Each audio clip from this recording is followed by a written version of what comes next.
नमस्कार मित्रांनो, तुमच्या सर्वांचं आपल्या ट्रेड विथ डिटेल या YouTube चॅनलवर स्वागत आहे. आपण आज बघणार आहोत की इंडियन गव्हर्नमेंटने आपल्या इकॉनॉमीमध्ये खूप मोठा रिफॉर्म केलेला आहे. जी-एस-टीमध्ये अगोदर 4 स्लॅब होते. 5% 12% 18% आणि 28%. तो सर्व स्लॅब आता कमी करून फक्त आणि फक्त 2 स्लॅब ठेवले. एक 5% आणि दुसरा 18% आणि जे सिगारेट सारखे जे वस्तू आहेत त्यांच्यावर एक 40% स्लॅब आहे. तो आपण सोडून देऊया. जर 5% आणि 18% स्लॅबचा जर आपण आता विचार केला, तर बघायला गेलं तर अगोदर ज्या कंपन्या खूप साऱ्या होत्या, ज्यांचे की प्रॉडक्ट्स 28% च्या स्लॅबमध्ये होते. ते आता कमी होऊन कोणते प्रॉडक्ट्स 18% वर येणार आहेत, कोणते 5% वर येणार आहेत आणि खूप सारे प्रॉडक्ट किंवा कंपन्यांचे प्रॉडक्ट होते, जे की 18% वर होते. ते आता कमी होऊन त्यांचा स्लॅब 5% होणार आहे.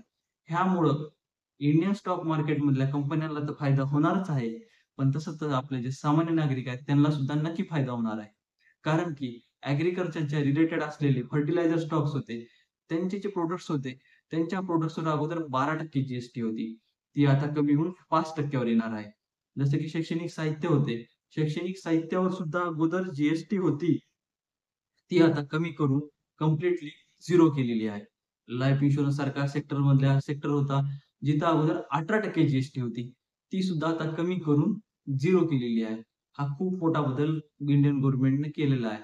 त्यामुळं खूप साऱ्या कंपन्यांना, स्टॉक मार्केटला आणि आपल्यासारख्या सामान्य लोकांना फायदा होण्याची शक्यता आहे.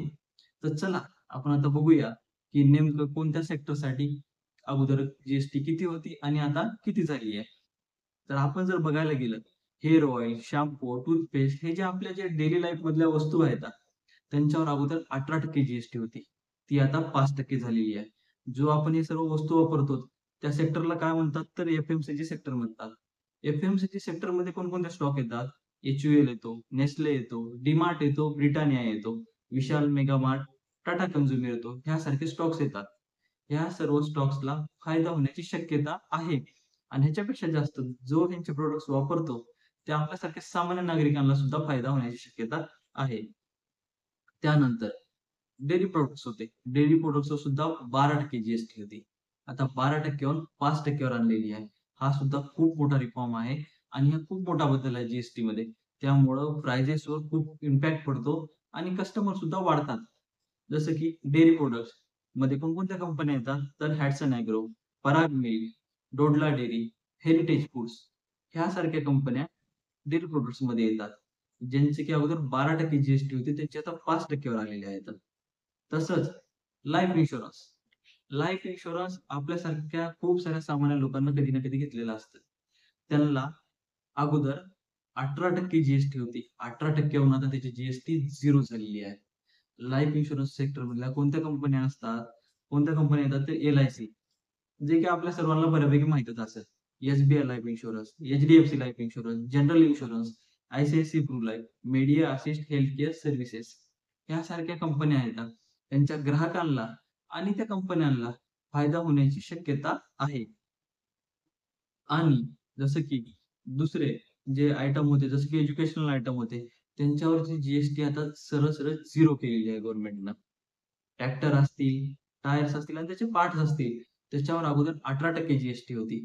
ती जी आता कमी करून 5% वर आणलेली आहे. त्याच्यामध्ये कोणते येतात? तर ऑटो कंपोनंट्समध्ये Bharat Forge, Tube Invest, JBM Auto, Sona BLW, संवर्धन मदरसन, एक्सिड्स ह्याच्यासारखे स्टॉक्स येतात. ह्यांच्या कंपन्यांच्या कस्टमर्सला नक्कीच फायदा होणार आहे आणि कंपन्यांना फायदा होण्याची शक्यता आहे. तसंच टायर्स कंपन्या. टायर कंपन्यांवर अगोदर 18% होऊन आता त्यांनी सुद्धा 5% च्या जी-एस-टीवर यायलेत. टायर्स कंपन्यामध्ये कोणते येतात? तर B Tyres, Balkrishna Industries, Apollo Tyre, CEAT, J Tyre, Birla Tyre ह्यासारख्या स्टॉक्स असणाऱ्या आणि ह्या कंपन्यांचे कस्टमर्सला नक्कीच फायदा होणार आहे. ट्रॅक्टर कंपन्या. ट्रॅक्टरवर अगोदर 12% जी होती. 12% च्या जी-एस-टीहून आता त्यांनी सरळ-सरळ 5% वर आलेले आहेत. त्याच्यामध्ये ट्रॅक्टर कंपन्या कोणत्या आहेत? तर Escorts Kubota, VST Trailers Tractors, Indo Farm Equipment ह्यासारख्या कंपन्या आहेत. त्यांना फायदा होण्याची शक्यता आहे. तसंच फर्टिलायझर सेक्टर. फर्टिलायझर सेक्टरवर अगोदर 12% जीएसटी होती. 12% आता ते 5% आलेले आहेत. त्यामुळं फर्टिलायझर वापरणारे जे प्रॉडक्ट्स आहेत, म्हणजे कंपन्या आहेत, त्यांचे जे प्रॉडक्ट्स आहेत, त्यांची नक्कीच प्राइसेस आता कमी होताना दिसतील आपल्याला. आणि फर्टिलायझर सेक्टरवाल्या कंपन्या कोणकोणत्या आहेत? तर Coromandel International, UPL, Chambal Fertiliser, Pradeep Phosphate, Aries Agro, RCF, GFSC अशा खूप साऱ्या कंपन्या आहेत. ह्यांच्या कस्टमरला आणि ह्यांना फायदा होण्याची शक्यता वर्तवतात. इथं सांगितलेल्या कोणत्याही कंपन्यामध्ये इन्व्हेस्ट करण्याचा किंवा बाय किंवा सेल करण्याचा कसलाही प्रकारचा सल्ला नाहीये.